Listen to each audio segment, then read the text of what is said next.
Good morning. This is Father Stephen Kelly from St. John's Church in Detroit. We're continuing our series of daily morning meditations where we generally look at one or another of the lessons that are assigned for morning or evening prayer, what is known as the Daily Office Lectionary. Today, for Tuesday, let's take a look at the lesson that's assigned once again from the book of the Acts of the Apostles. Remember, it is St. Stephen who's now testifying of the lordship of Jesus Christ as the fulfillment of God to the people of the original covenant.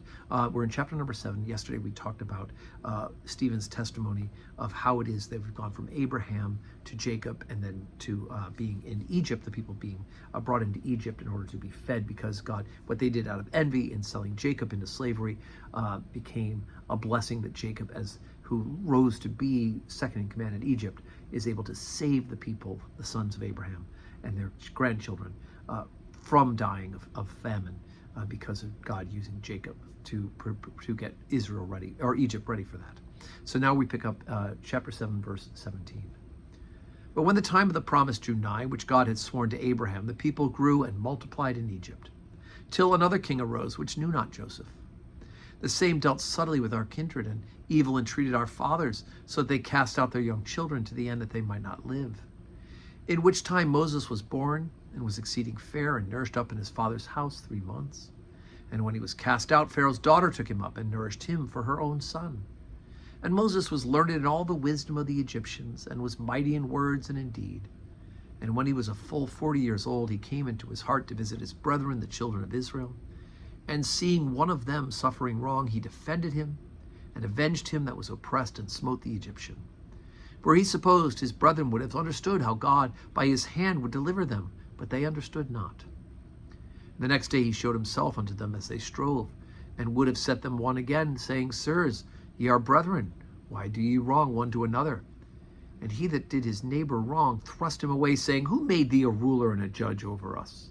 Wilt thou kill me as thou didst the Egyptian yesterday? Then fled Moses at this saying, and was a stranger in the land of Midian, where he begat 2 sons.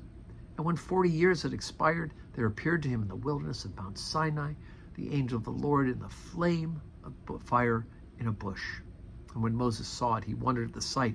And as he drew near to behold it, the voice of the Lord came unto him, saying, I am the God of your fathers, the God of Abraham, the God of Isaac, and the God of Jacob.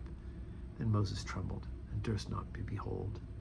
Then said the Lord to him, Put off thy shoes from thy feet, for the place where thou standest is holy ground.